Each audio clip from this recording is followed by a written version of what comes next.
going to be a short broadcast because of the lateness of the hour. I'll get right to it, and then I'll pick it up tomorrow or later today, depending on where you're at. A lot of stuff to cover. Some stuff I was going to talk about, but I decided I didn't want to touch on. Stuff happens like that, right? But I want to get to the ESPYs. First of all, the ESPYs were the virtual ESPYs because we're in the middle of the pandemic and meeting up anywhere is problematic. It's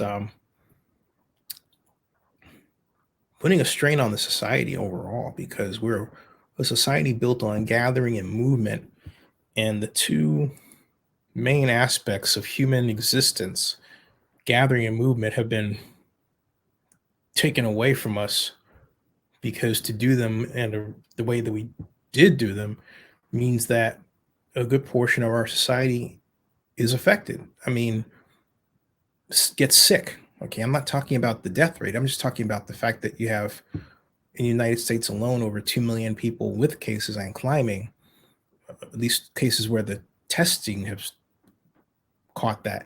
That says nothing for people who haven't been tested yet, who may have it, right? I mean, I haven't been tested yet. I need to get tested. So I could have it and not know it.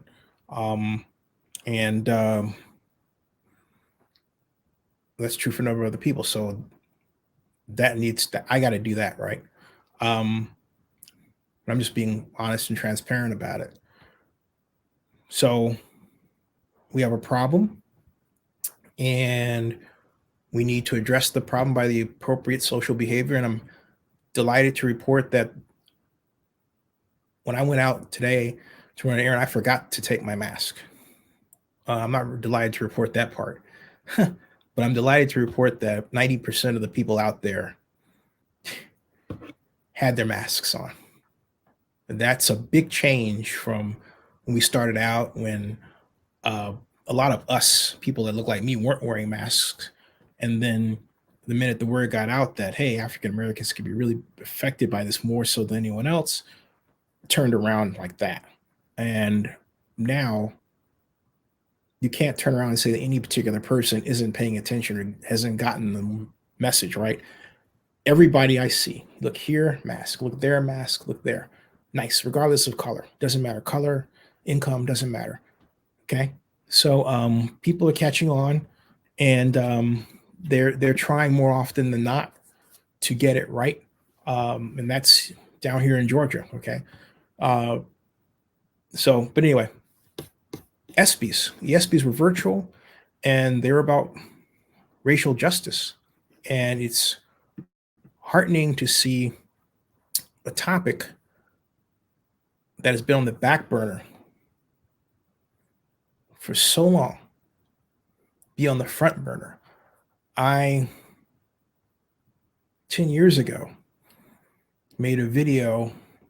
It was part of I won't call it a contest, but it was an effort put on by the Davos Forum to talk about, to get people to talk about what they thought the situations that were the big problems we needed to address. And I said it was racism. And none other than Emma Thompson, the famous actress, responded back on video form. And said, Zinni, you're right on, right? I'll show that another time. This isn't the appropriate time to show it. But the virtual ESPYs were really one of just that, So the winners, Muhammad Ali Sports Humanitarian Award, was Nelson Cruz and the Minnesota Twins. Had as the finalists Kevin Love of the Cavs, Devin and Jason McCourty of the Patriots, Maya Moore of the Minnesota Lykes, Titus O'Neil of the WWE, Sports Humanitarian Team of the Year, the Denver Broncos. And then the Denver Broncos were nominated, but the winner, was Los Angeles Dodgers. New York City FC was nominated, as were the Sacramento Kings. The Corporate Community Impact Award, Nike was the winner. The Anthem Foundation, along with Burton Snowboards and the Peach Bowl, were the finalists. And then we had the can't stop watching moment. That was the Jackson State manager, Thomas Snacks lead drills 3, followed by Ryan Sarton Vaughn bat flip. Newtown wins title on anniversary of Sandy Hook's shooting, and Okabid Didiki high jump. The Jimmy V, that's Jimmy Valvano Award for Perseverance, went to Takaris Ware, Masabi Range College, very heartwarming story. The Pat Tillman Award for Service went to Kim Clavel, boxing. And the Stuart Scott Inspire Award went to the WNBA and the WNBA Players Association. And the Arthur Ashe Courage Award went to, name again, Kevin Love of the Cavs for his battle against mental illness and his honesty and forthcomingness about discussing it. The Billie Jean King Youth Leadership Award honorees were Joe Apudo, Batuli Kamara, Ali Friedman, Javon Eisler, Chelsea Quito, Elijah Murphy, and Naja Woods. And that rounded out the ESPYs. So it was an ESPYs about social justice. It was an ESPYs about courage and perseverance under pressure. And for a virtual sports event, it really was great. And I have to hand it to ESPN for finding these neat little ways to keep us engaged as a society. I mean, overall, I think ESPN deserves an enormous award for, at this time, really doing what little they can, which really, if you think about it, is actually big to keep us together. Think about The Last Dance, and then how they've had a number of replays of classic moments in sports and the NBA Finals and everything else. And so when you think about ESPN, you have to think about ABC too, right? Because ABC owns ESPN. And so they've, again, as a whole, done a fantastic job. Now, I'm going to shift gears. I'm going to mention a moment, although I just say this whole Bubba Watson thing with the noose has got me thinking. We have another situation with that. And I'm wondering if that's connected with what's happened in Oakland and other places. They all seem to be really suspiciously close together, don't they? Just saying, okay? Something is up. Now, regarding Las Vegas Stadium Authority and the beautiful Allegiant Stadium, there's something that comes to mind as we consider the Raiders Stadium as it moves toward its eventual completion, which is going to be more like the second week of August more than anything, when it's really fully complete, is this whole notion of, well, I say whole notion if it's been discussed. It hasn't been. But the question is, and it's really a deep one, the question is, who will pay for game day services like security? Now, normally it would be Clark County, but with these gigantic budget deficits, can they afford that? That's the question. What's interesting about this whole thing is this assumption that somebody else has money, right? Somebody else over here has money. Sure, there's money out there, but there's a lot less because in the coming weeks, you're going to have a whole new wave of bankruptcies. I mean, giant bankruptcies. And so from a number of large companies, 70 of which are already expected among large firms. And then I expect to hear about even more of them coming up. And this points to the fact that the government under the Trump administration has done nothing aside from what it's already done to pump more money in. Now, on that note, Donald Trump did issue a tweet stating that he thought that $50 million should be advanced from the United States Department of Transportation to upgrade the interchange between Tropicana and I-15.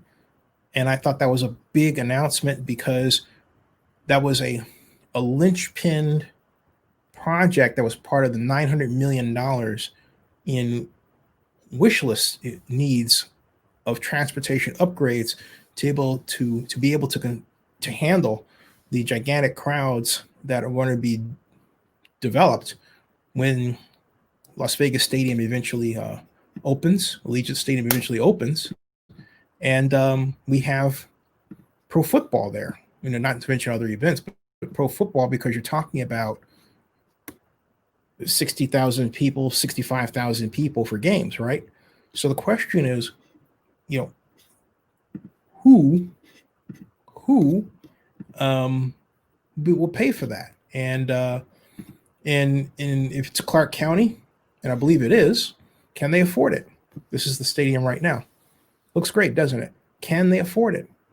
And how? Where are they going to get the money if they're running deficits? Are they going to ask people to work for free? These are big issues. They have to be discussed. I don't know that they've answered the question yet. Okay. I think that this was the stadium at 3:00 today. Today is a Sunday, and it looks really beautiful. The grounds are coming along nicely. Can see that there's not a lot of room for parking, and that is really coming out. This is going to be a tight fit, because you can see the cars going by. If you think about ingress and egress with automobiles, and then walking, you're not going to have a lot of space to accommodate cars and buses. They are going to be pushed out into the surrounding environs around it. This is going to be a big mess when it gets going. And so the question is, hey, first of all, do they have the security to deal with this? And do they have enough money set aside to pay for police and fire and other ancillary other services? That's the big question. The city of Oakland spent approximately, I believe it was $200,000, actually more than that. No, I take that back. $9 million a year providing security for game day for the Raiders at the Coliseum. So let's say it's going to be about that, $9 million. Now your first response is, oh, that's no problem for them to pay. And okay, it's not that it's a problem to pay. The question is who pays it? Because, ostensibly, you would say, well, the Raiders have X amount of PSL money, right? But look, they have cost overruns they have to pay for. So what might seem easy to pay for at first glance, when you start whittling down the budgets, you start looking at a tight fit, and then you say, all right, well, how are we going to deal with this? Okay, this is not an easy play. This is not going to be easy play because of the pandemic. I'm not saying it's not going to be easy play because it's a situation or anything. Hey Corey, let's get your question. Hey Corey, how you doing? Nice to see you here. And Eric Young, haven't seen you in a while. How you doing? And Eric Young says it would look better in Oakland. Hey, it would look fantastic in Oakland. And Corey Brown says, did I hear correctly that the NFL is clamping down on these group player workouts done privately at parks and such places? Yeah, you did, because the league doesn't have a way of checking on these players for the coronavirus. These guys are just meeting informally in these parks, and they're, if they're doing a 11 on 11 and they're going through blocking drills, what do you have to do in your block? You touch, right? There's a connection. What happens when you huddle up? When you huddle up, you're in a huddle close together. What happens? You're breathing on each other, right? So these little things that we take for granted are the very operations, the very activities that cause the spread of the virus. So it's a big problem, and the league does have to clamp down on it. I'll be honest with you. I'll be very surprised if we really see a standard NFL season. I can't see it for a host of reasons happening. Everything is pointing in the south direction. That means no. Most notably, the fact that it doesn't look like the federal government is pulling up enough money to get this thing going. Now, if the Trump administration turns around and at the last minute decides to flip the switch, fine. But I have to tell you, the president doesn't understand how to move the levers of government to help society. And it's really sad. It really is sad.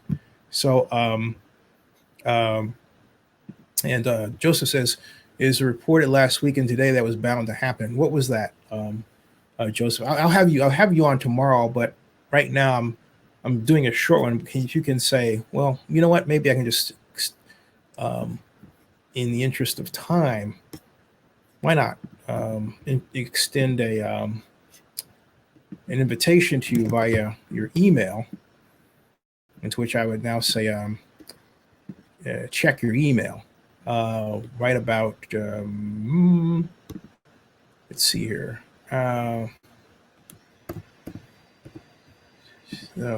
Just look for the title which says link, and then open it and it says link, and here's the link. All right. And it's on its way to you now. Okay. So at any rate, it's funny how the camera does that. You know, see, I didn't do that. Look at that. Look at that. So it just zooms in there, but you can get an idea of what's happening and where they are with the stadium and how it's coming along. The interior is beautiful. Okay, from the photographs that I've seen, I mean, it really is just a look at that, beautiful. Let's see if we can get any more photographs about. And by the way, there's job openings if you are wanting to look, down there. Private events. Garth Brooks. There's Raiders Saints, Raiders Bucks, Las Vegas Bowl. Okay, there's all kinds of stuff going that's planned for it. UNLV football and everything else. Okay, so there's Allegiant Stadium tours. You can join the wait list, personalize your legacy with a brick. Check out the Raider headquarters. Let's take a look at the north view. It should be a day shot of the north view, I think. Yep, there it is. There in the north. Look at that. The once commonly seen portables are now gone. And here's Joseph Armendariz. And we'll add the scene. Hey, Joseph, how you doing? Good. How are you? Let's see if I can get you where I can hear you here. And Joseph, what were you saying about how's it going? First of all, I'm good. Thank you. No, I would just say, I did a video earlier where I kind of hit those same topics. The fact, I reported last week about Ezekiel Elliott, the Texans, and then I showed clips, stills of Derek Carr practicing with roughly, on the screen, supposedly it was reported that there were 30 players, but even on the stills that I showed you, there's at least more than half a dozen sweating, interacting with each other in close proximity to each other. And that's the one thing I said is that we're by the way, he did a great video on that, folks. You haven't seen it, so there you go. Thank you. Yeah. So, but my point is that the cells aren't connected up here, because the other thing that kind of disturbs me is that the idea that the 6 feet rule is going to eliminate any virus from spreading. Do people actually think that the virus will automatically hit an invisible wall and says, "Oh, I'm at 6 feet, I'm just going to drop off"? No, it doesn't. Well, Corey Brown, he says, I've seen videos of Carr and company on a few occasions working at parks, zero social distancing. Yeah. You know what bothers me about this whole thing is that, has it ever occurred to you that it seems like this thing is just in the air around the world? Yeah, it is. Because, I mean, the one thing I think our government, but just the World Health Order is afraid to tell us that it's all around us. Because think about the freak out aspect if we realize that it's all around us. Because when you think they should tell us, because, if that's the case, then I'm going on a death sentence just going outside. Right. That's not good. They should tell us that, because, how many more times do we have to guess at it? Barry Lee was on here. He had it. And, frankly speaking, I went out today and didn't have my mask. I came back and, I had a little breathing issue. I thought, what's up with that? And then I have, whenever you have breathing issues, take ice cold water and then aspirin and then selenium. You can get selenium. Selenium is a fantastic antioxidant and immune booster. And I just put a drop of it in my tea sometimes in my mouth, like a couple of drops in my mouth, just to fight it, right?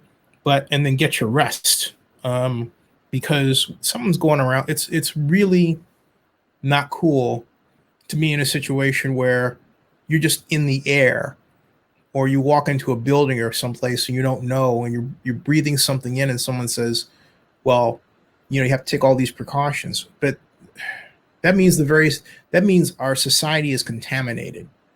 And that means the world is contaminated. If the world is contaminated, I'm sorry, I don't care if people think that the Trump administration is being racist by calling this a certain flu. If it was, I take this from an entirely other perspective. I don't think anything natural, okay, could be that effective unless the Lord was intent on exterminating us. And I just don't think that's the case.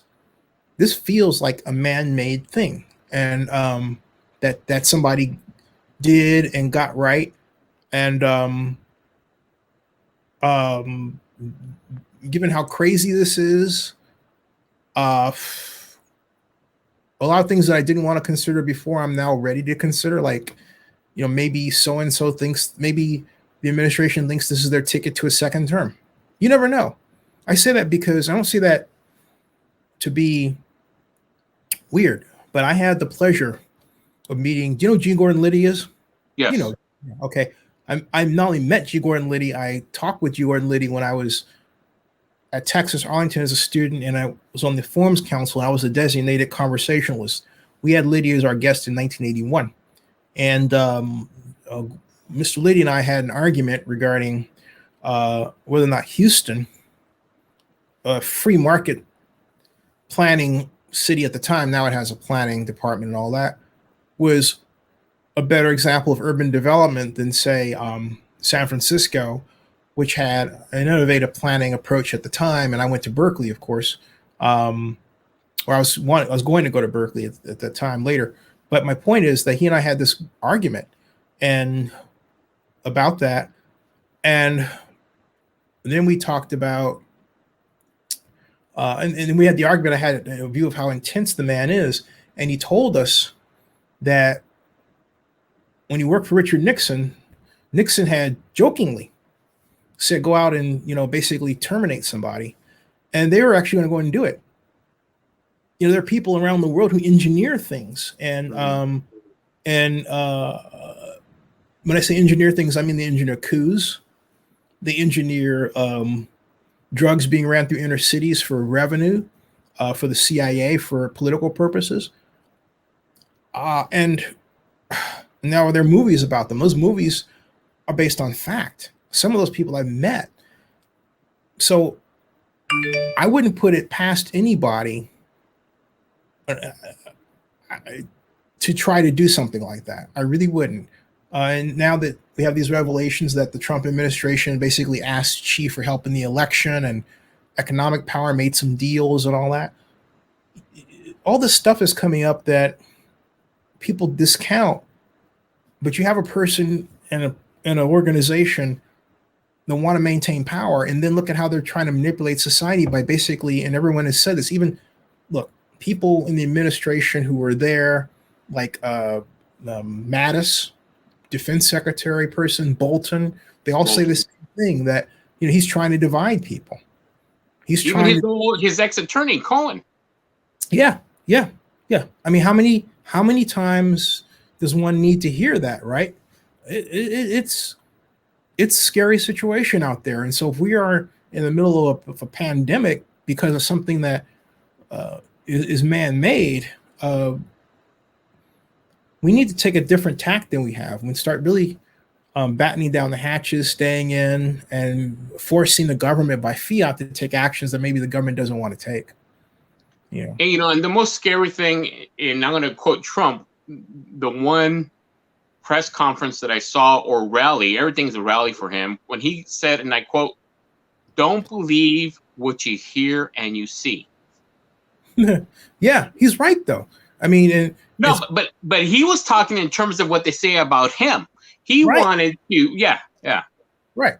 But I put that up. I mean, we can go on, but I wanted to make this because Chaos Raider says it looks like there's no room for tailgaters. And he's right. I mean, take a look at this thing. I mean, if you go back and look at this, and we take a look at that room is not for tailgaters. That's for limousine buses. There's not a lot of B&B. space there.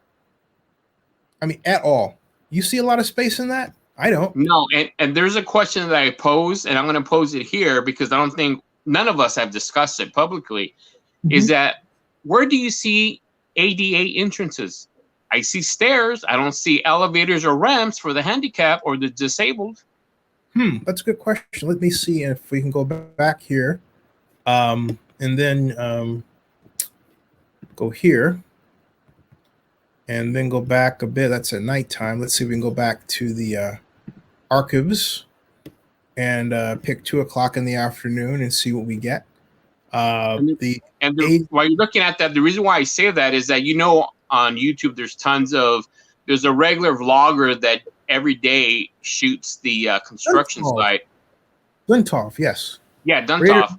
7, yeah, yeah. And when I look at his videos or I see the close shots of the entrances and the surrounding building, I don't see any ramps, let alone any elevators or escalators, because the way they structured and built the stadium, which they didn't really have to, if you really think about it, they didn't have to add stairs or have an incline that high to get to the front facade.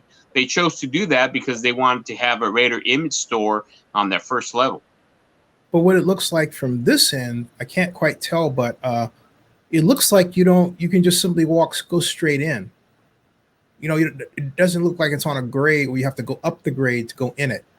Now, and if you look back toward on the left, where near the I call it the chute, but where the field is, outdoor field, it looks like that's also walkable. Now, I do know what you're talking about, but as far as the image, but I think the stairways had to do with going down into that chute area, where the field is. Yeah, but if you look at the front of the entrance where they're placing the legacy bricks, that's where they have the stairs on the side going into the stadium. Yeah.